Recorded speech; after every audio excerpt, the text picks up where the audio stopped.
مرتے وقت انسان سب کچھ بھول جاتا ہے، لیکن تین لوگوں کو کبھی نہیں بھولتا۔ نبی کریم صلی اللہ علیہ وآلہ وسلم نے فرمایا، جب انسان کی روح نکل رہی ہوتی ہے تو وہ شخص ان تین لوگوں کو بہت یاد کرتا ہے۔ مرتے وقت انسان سب کچھ بھول جاتا ہے، لیکن ان تین لوگوں کو نہیں بھولتا۔ وہ تین لوگ یہ ہیں۔ بسم اللہ الرحمن الرحیم۔ اللہ تعالیٰ نے قرآن مجید میں موت کو اجل سے تعبیر فرمایا۔ اجل کے معنی ہے کسی چیز کا مقررہ وقت جو کسی قیمت پر نہ ٹلے۔ موت ایک ایسی حقیقت ہے جس سے انکار کسی کے لیے بھی ممکن نہیں۔ ہر ایک جانتا ہے کہ ایک دن اس کی دنیا میں زندگی کا تسلسل یقیناً ختم ہو کر رہے گا، اور جب اس کی موت کا وقت آئے گا تو دنیا کی کوئی طاقت اور اعلیٰ سے اعلیٰ سائنسی اسباب وسائل اس کو موت سے نہ بچا سکے گا۔ قرآن مجید کی سینکڑوں آیتوں میں موت، حشر اور جنت و دوزخ کی تفصیلات کا ذکر کیا گیا ہے۔ ان لوگوں کو اس اٹل حقیقت کے لیے تیار رہنے کا حکم دیا گیا ہے۔ قرآن مجید میں اللہ تعالیٰ فرماتا ہے، ہر جان موت کا ذائقہ چکھنے والی ہے، اور تمہارے اجر پورے کے پورے تو قیامت کے دن ہی دیے جائیں گے۔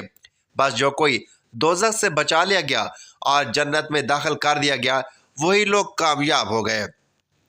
اور دنیا کی زندگی دھوکے کے سوا کچھ بھی نہیں۔ ایک اور جگہ ارشاد ربانی ہے، اور کوئی شخص یہ نہیں جانتا کہ وہ کل کیا عمل کمائے گا، اور نہ کوئی شخص یہ جانتا ہے کہ وہ کس سرزمین پر مرے گا۔ بے شک اللہ خوب جاننے والا ہے۔ تم جہاں کہیں بھی ہو، موت تمہیں آ ہی پکڑے گی، اگرچہ تم مضبوط قلعوں میں ہی کیوں نہ چھپ کر بیٹھ جاؤ۔ پھر جب ان کا وقت مقرر آ پہنچتا ہے تو وہ نہ ایک گھڑی پیچھے ہو سکتے ہیں اور نہ ایک گھڑی آگے بڑھ سکتے ہیں۔ اور تم اس مال میں سے جو ہم نے تمہیں عطا کیا اللہ کی راہ میں خرچ کرو، قبل اس کے کہ تم میں سے کسی کو موت آ جائے۔ پھر وہ کہنے لگے، اے میرے رب، تو نے مجھے تھوڑی مدت کی مہلت اور کیوں نہ دی کہ میں صدقہ خیرات کر لیتا اور نیکوکاروں میں سے ہو جاتا۔ اور اللہ ہرگز کسی شخص کو مہلت نہیں دیتا جب اس کی موت کا وقت آ جاتا ہے۔ اور اللہ ان کاموں سے خوب جانتا ہے جو تم کرتے ہو، یہاں تک کہ جب ان میں سے کسی کو موت آ جائے گی تو وہ کہے گا، اے میرے رب، مجھے دنیا میں واپس بھیج دے تاکہ میں اس دنیا میں کچھ نیک عمل کر لوں جسے میں چھوڑ آیا ہوں۔ ہرگز نہیں، یہ وہ بات ہے جسے وہ بطور حسرت کہہ رہا ہوگا، اور ان کے آگے اس دنیا تک ایک پردہ حائل ہے۔ جس دن وہ قبروں سے اٹھائے جائیں گے، لیکن اس کے مقابل یہ بھی ایک عظیم حقیقت ہے کہ موت جتنی زیادہ یقینی ہے، اتنی لوگوں میں اس سے غفلت اور عدم توجہ پائی جاتی ہے، حتیٰ کہ مجلسوں میں موت کا ذکر تک ناپسند کیا جاتا ہے۔ یہ غفلت ایمانی تقاضے کے بالکل خلاف ہے۔ مومن کی شان یہی ہے کہ وہ کثرت سے موت کو یاد کیا کرے، اور جہاں تک ممکن ہو آخرت کی تیاری کے لیے ہر وقت فکر مند رہنا چاہیے۔ قرآن مجید کی سینکڑوں آیتوں میں موت، حشر اور جنت و دوزخ کی تفصیلات کا ذکر کیا گیا ہے، اور انبیاء کرام کی بعثت کا اہم ترین مقصد بھی یہی تھا کہ انسان کو اس کی اصلی اور دائمی زندگی سے آگاہ کر کے وہاں کے دائمی نعمتوں کا اس سے مستحق بنا دیا جائے۔ اس حوالے سے چند احادیث ملاحظہ فرمائیں۔ حضرت ابو ہریرہ رضی اللہ تعالیٰ عنہ سے روایت ہے کہ رسول اللہ صلی اللہ علیہ وآلہ وسلم نے فرمایا، لذتوں کو ختم کرنے والی چیز یعنی موت کو زیادہ یاد کیا کرو۔ حضرت ابو موسیٰ رضی اللہ تعالیٰ عنہ حضور نبی کریم صلی اللہ علیہ وآلہ وسلم سے روایت کرتے ہیں کہ آپ صلی اللہ علیہ وآلہ وسلم نے فرمایا، جو اللہ تعالیٰ سے ملاقات کو پسند کرتا ہے، اللہ تعالیٰ بھی اس سے ملاقات کو پسند فرماتا ہے، اور جو اللہ تعالیٰ سے ملنا ناپسند کرتا ہے، اللہ تعالیٰ بھی اس سے ملنا ناپسند فرماتا ہے۔ یہ حدیث متفق علیہ ہے۔ حضرت ابی بن کعب رضی اللہ تعالیٰ عنہ سے روایت ہے کہ جب رات کا تہائی حصہ گزر جاتا ہے تو حضور نبی کریم صلی اللہ علیہ وآلہ وسلم اٹھ کھڑے ہوتے اور فرماتے، اے لوگو، اللہ تعالیٰ کو یاد کرو، اے لوگو، اللہ تعالیٰ کو یاد کرو، قیامت کا پہلا نفخہ آ چکا ہے، دوسرا نفخہ اس کے تابع ہوگا کہ موت اپنی ہولناکیوں کے ساتھ آ پہنچی، موت اپنی سختیوں سمیت آ چکی۔ رسول اللہ صلی اللہ علیہ وآلہ وسلم نے فرمایا، دنیا میں اس طرح رہو جیسے تم ایک راہ چلتے مسافر ہو یا کسی منزل کے راہی۔ حضرت عبداللہ بن عمر رضی اللہ تعالیٰ عنہ کہا کرتے تھے، جب شام ہو جائے تو صبح کا انتظار نہ کرو، اور جو صبح ہو جائے تو شام کا انتظار نہ کرو، اور بیماری سے پہلے صحت کو اور موت سے پہلے زندگی کو غنیمت سمجھو۔ یعنی دنیا کی عیش و عشرت میں کھو کر آخرت کو بھول جاؤ گے تو موت کے وقت پچھتاؤ گے کہ کاش میں نے آخرت کے لیے کوئی زد راہ جمع کیا ہوتا۔ اسی طرح بیماری کے عالم میں انسان انتہائی چاہت اور خواہش کے باوجود بہت سے کام نہیں کر سکتا۔ تو عالم صحت میں جب انسان کی ساری توانائیاں عروج پر ہوتی ہیں، وہ اعمال خیر کیوں بجا نہیں لاتا کہ بعد میں آپ کو افسوس نہ کرنا پڑے؟ اس لیے کہا گیا دنیا آخرت کی کھیتی ہے، یعنی دنیا میں ایمان و عمل کی جو بھی فصل کاشت کرو گے آخرت میں اس کا پھل ملے گا۔ ایک عورت نے حضرت عائشہ رضی اللہ تعالیٰ عنہ سے اپنے دل کی سختی کے بارے میں شکایت کی، تو آپ رضی اللہ تعالیٰ عنہ نے نصیحت فرمائی کہ تم موت کو کثرت سے یاد کیا کرو، تمہارا دل نرم ہو جائے گا۔ حضرت علی بن ابی طالب رضی اللہ تعالیٰ عنہ فرماتے ہیں کہ قبر عمل کا صندوق ہے اور موت کے بعد اس کی خبر ملے گی۔ حضرت عمر بن عبدالعزیز کا معمول تھا کہ وہ علماء کو جمع فرما کر موت، قیامت، آخرت کا مذاکرہ کیا کرتے تھے، جس کو سن کر سب ایسے پھوٹ پھوٹ کر روتے تھے گویا کہ اس کے سامنے کوئی جنازہ رکھا ہوا ہو۔ موت کو یاد کرنے کے بڑے فوائد ہیں۔ علامہ سیوطی رحمۃ اللہ علیہ لکھتے ہیں کہ بعض علماء سے منقول ہے کہ جو شخص موت کو کثرت سے یاد کرے اس کو اللہ تبارک و تعالیٰ 3 باتوں کی توفیق عطا فرماتا ہے۔ نمبر 1، اگر اس سے کوئی گناہ ہو جائے تو وہ جلد از جلد توبہ کر کے گناہ معاف کروانے کی کوشش کرتا ہے کہ کہیں توبہ سے پہلے موت نہ آ جائے۔ نمبر 2، موت کو یاد کرنے والا حرص میں مبتلا نہیں ہوتا، بلکہ جو کچھ بھی اسے میسر ہوتا ہے اس پر راضی رہتا ہے، اور یہ قناعت اسے قلبی سکون اور دلی راحت عطا کرتی ہے، اور یہ سوچتا ہے کہ تھوڑی بہت زندگی ہے، جس طرح بھی ہے گزار لیں گے۔ جب وہ عبادت کرتا ہے تو پوری زندگی کی 2 وجوہات ہوتی ہیں۔ اول یہ کہ اسے خطرہ رہتے کہ پتہ نہیں آئندہ اسے عبادت کا موقع ملے گا یا نہیں، لہٰذا ابھی اسے جتنا اچھا بنا لے غنیمت ہی غنیمت ہے۔ دوسرا یہ کہ آخرت کی یاد کی وجہ سے اسے عبادت پر ملنے والی عظیم اخروی بدلے کا کامل یقین ہوتا ہے، جس کے بنا پر اسے عبادت میں وہ کیف و سرور نصیب ہوتا ہے جو الفاظ میں نہیں بیان کیا جا سکتا۔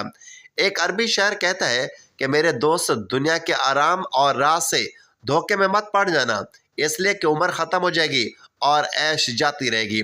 جب تم کسی جنازے کو اٹھا کر قبرستان لے جاؤ تو یہ یقین کر لینا کہ اس کے بعد تمہیں بھی ایسے ہی اٹھا کر لے جایا جائے گا۔ الغرض، قرآن و حدیث میں موت اور ملک الموت کے احوال، میزان عدل کا بیان، جزا و سزا کا نفاذ، جنت و جہنم کے اعمال اور ان میں دخول تفصیل کے ساتھ بیان فرمائے گئے ہیں۔ ان کا مذاق کے طور پر ذکر کرنا قرآن و حدیث میں بیان کردہ غیبی حقیقتوں کے ماننے کے مترادف ہے۔ آخرت کے تصور کو مردہ فکر سے تعبیر کرنے کا کوئی مسلمان تصور بھی نہیں کر سکتا۔ اللہ تعالیٰ کا ارشاد ہے، اور دنیا کی یہ زندگی تو صرف کھیل اور تماشا ہے، اور بے شک آخرت کا گھر ہی اصل زندگی ہے۔ اگر وہ جانتے ہوئے ناظرین، مرنے کے بعد انسان قبر میں کیسے اور کتنے دن بعد ختم ہوتا ہے۔ سائنس کی نظر میں تدفین کے 1 دن بعد، یعنی ٹھیک 24 گھنٹے بعد، انسان کی آنتوں میں سے ایسے کیڑوں کا گروہ سرگرم عمل ہو جاتا ہے جو مردے کے پاخانے کے راستے سے نکلنا شروع ہو جاتا ہے۔ ساتھ ناقابل برداشت بدبو پھیلنا شروع ہو جاتی ہے، جو کہ دراصل اپنے ہم پیشہ کیڑوں کو خبر دیتے ہیں۔ یہ اعلان ہوتے ہی بچھو اور تمام کیڑے مکوڑے انسانوں کے جسم کی طرف حرکت کرنا شروع کر دیتے ہیں اور انسان کا گوشت کھانا شروع کر دیتے ہیں۔ تدفین کے 3 دن بعد سب سے پہلے ناک کی حالت تبدیل ہونا شروع ہو جاتی ہے۔ 6 دن بعد ناخن گرنا شروع ہو جاتے ہیں۔ 9 دن کے بعد بال گرنا شروع ہو جاتے ہیں۔ انسان کے جسم پر کوئی بال نہیں رہتا اور پیٹ پھولنا شروع ہو جاتا ہے۔ 17 دن بعد پیٹ پھٹ جاتا ہے اور دیگر اعضاء باہر آنا شروع ہو جاتے ہیں۔ 60 دن بعد مردے کے جسم سے سارا گوشت ختم ہو جاتا ہے۔ انسان کے جسم پر بوٹی کا ایک ٹکڑا باقی نہیں رہتا۔ 90 دن بعد تمام ہڈیاں ایک دوسرے سے جدا ہونا شروع ہو جاتی ہیں۔ 1 سال بعد ہڈیاں بوسیدہ ہو جاتی ہیں اور بالآخر جس انسان کو دفنایا گیا تھا اس کا وجود ختم ہو جاتا ہے۔ عام طور پر یہ تصور کیا جاتا ہے کہ زندگی کے آخری لمحات میں ایک ایسی جنگ سی چل رہی ہوتی ہے۔ انتقال کرنے والے شخص کا چہرہ دیکھنے پر لگتا ہے جیسے وہ سو رہا۔ چہرے پر بہت عام تاثرات ہوتے ہیں۔ ایسے لگتا ہے کہ موت کا عمل آخری سانس لینے سے 1 ہفتہ قبل شروع ہو جاتا ہے۔ اسی دوران صحت متاثر ہونے لگتی ہے، جسم کمزور پڑنے لگتا ہے، چلنے میں دشواری پیش آنے لگتی ہے اور غنودگی طاری رہتی ہے۔ آخری لمحات میں کھانا پینا مشکل ہونے لگتا ہے اور کسی شخص میں طاقت نہیں کہ خدا کے حکم کے بغیر مر جائے۔ اس نے موت کا وقت مقرر کر رکھا ہے، اور جو شخص دنیا میں اپنے اعمال کا بدلہ چاہے اس کو ہم یہی بدلہ دیں گے، اور ہم شکر گزاروں کو بہت اچھا صلہ دیں گے۔ مرتے وقت انسان کے دل و دماغ سے ہر چیز نکل جاتی ہے، سب کچھ بھول جاتا ہے، اپنے مال و دولت، محل، عزیز و اقارب، رشتہ دار، سب کچھ بھول جاتا ہے، مگر مرتے وقت انسان دو لوگوں کو بہت زیادہ یاد کرتا ہے۔ دو لوگ ہرگز نہیں بولتا، ان کو سامنے بٹھا کر چیخنے کی کوشش کرتا ہے، ان کے غم میں رونے کی کوشش کرتا ہے، مگر رو نہیں پاتا۔ حضرت مولانا جلال الدین رومی رحمۃ اللہ علیہ فرماتے ہیں، میرے محلے میں ایک شخص زندگی موت کی جنگ لڑ رہا تھا اور مرنے والا تھا، موت کے بالکل قریب تھا۔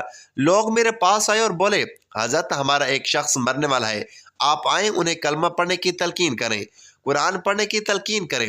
حضرت مولانا جلال الدین رومی رحمۃ اللہ علیہ فرماتے ہیں، میں اس مرنے والے کے پاس گیا، اس کے قریب بیٹھ گیا، اس کے پاس میں اس کے قریبی رشتہ دار اور عزیز و اقارب بھی بیٹھے ہوئے تھے۔ اب اس مرنے والے کی آنکھیں چھت پر لگی ہوئی تھی، کچھ سوچ رہا ہے۔ اللہ نے اسے بولنے کی توفیق دی تو وہ رو کر کہنے لگا، میرے بچے کہاں ہیں؟ اس کو نہ کمایا ہوا مال یاد آیا، نہ دولت یاد آئی، نہ عزیز و اقارب یاد آئے، یہاں تک کہ اسے ماں باپ بھی یاد نہ آئے۔ بس وہ کہتے ہیں، میرے بچے کہاں ہیں؟ بچے دوڑ کر آئے، ساتھ میں بیٹھ گئے۔ پھر کہتا ہے، میری بیوی کہاں ہے؟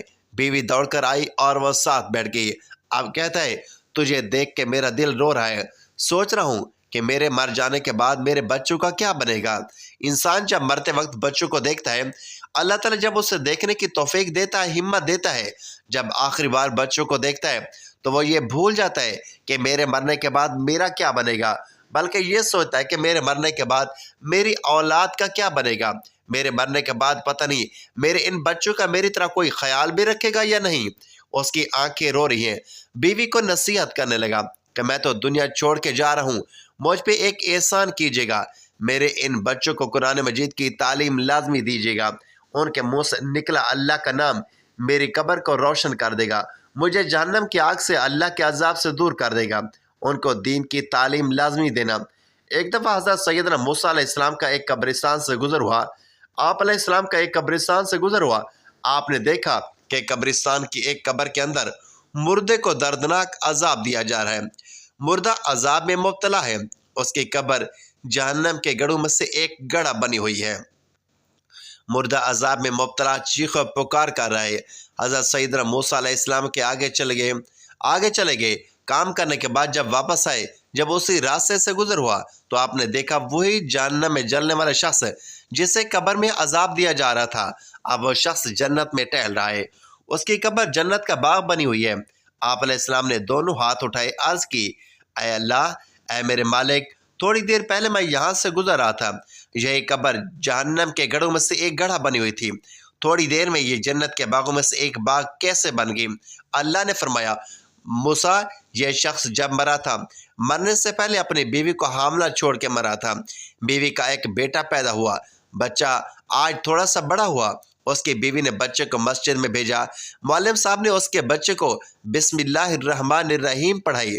جب اس کے بچے نے بسم اللہ پڑھی تو موسیٰ، مجھے حیا آئی، کسی کا بچہ میرا نام لے اور میں اپنے نام لینے والے کے باپ کو جہنم میں ڈالوں، یہ میری رحمت گوارا نہیں کرتی۔ اس لیے ہمیں چاہیے کہ اپنے بچوں کو قرآن مجید کی تعلیم دے۔ اگر تم چاہتے ہو کہ تمہاری قبریں روشن ہوں، عذاب تمہارے قریب بالکل نہ آئے، تو اپنے بچوں کو قرآن مجید کی تعلیم لازمی دینا۔ حضرت مولانا جلال الدین رومی رحمۃ اللہ علیہ فرماتے ہیں، وہ شخص توبہ کرتا کرتا یہ کہتا کہ میرے بچوں کو قرآن کی تعلیم لازمی دینا، ایک دم اس کی زبان لڑکھڑانے لگی، اس کا بدن کانپنے لگا، موت کا فرشتہ آ گیا روح نکالنے کے لیے۔ فرماتے ہیں، جب انسان کی روح نکلتی ہے تو اس کا منہ کھول جاتا ہے، دونوں ہونٹ ایک دوسرے سے جدا ہو جاتے ہیں، انسان کی روح انسان کے پیروں سے نکلتی ہوئی اوپر کی طرف آتی ہے۔ جب دل اور پھیپھڑوں تک پہنچتی ہے تو یہ وہ لمحہ ہوتا ہے، یہ وہ وقت ہوتا ہے جب انسان زندگی میں پہلی بار فرشتے اور شیطان کو دیکھتا ہے۔ یہ وہ مرحلہ ہوتا ہے جب انسان کے ایک طرف شیطان اس کے کان میں غلط مشورہ ڈالتا ہے اور دوسری طرف اس کی زبان سے اس کے عمل کے مطابق الفاظ نکلنے لگتے ہیں۔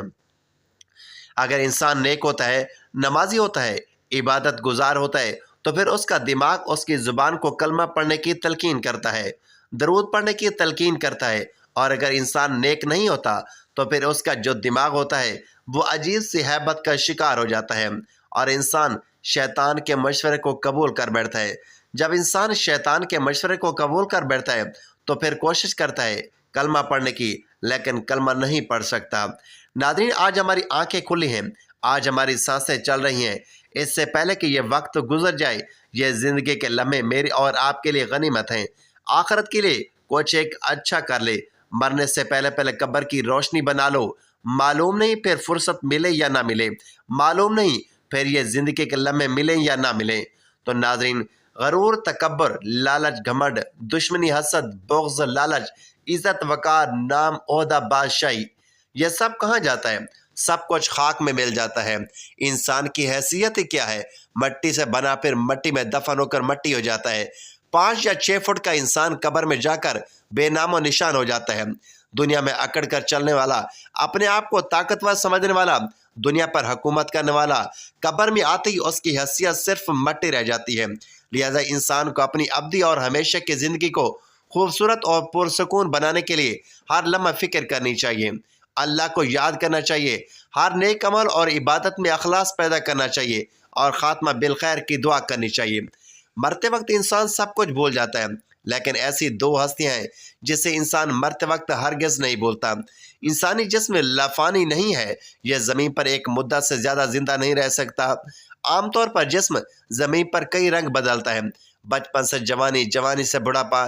یہ تمام علامات جسم کی پل پل موت کی طرف بڑھنے کی خبر دیتا ہے کہ وقت بہت قریب آ گیا ہے۔ ایسے موقع پر محبت کرنے والوں کو چاہیے کہ وہ جسم کو تنگ نہ کریں اور اسے کوئی ذہنی یا جسمانی تکلیف نہ پہنچائیں، تاکہ روح کے جسم سے جدا ہونے کا یہ عمل آسان ہو جائے۔ مرنا ایک ایسا عمل ہو سکتا ہے جس کے دوران جسم زندگی کو جانے دیتا ہے۔ یہ عمل مختلف لوگوں کے درمیان مختلف ہو سکتا ہے۔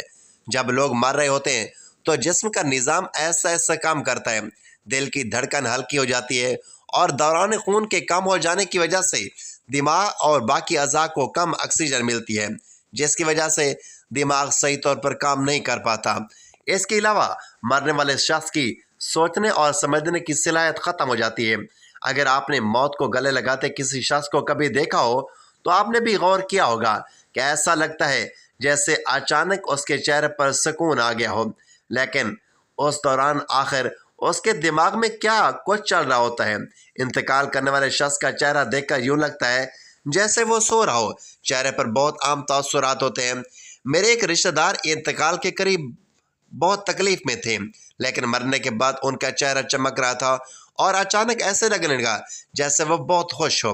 ناظرین، عام طور پر یہ تصور کیا جاتا ہے کہ زندگی کے آخری لمحات میں ایک جنگ سی چل رہی ہوتی ہے۔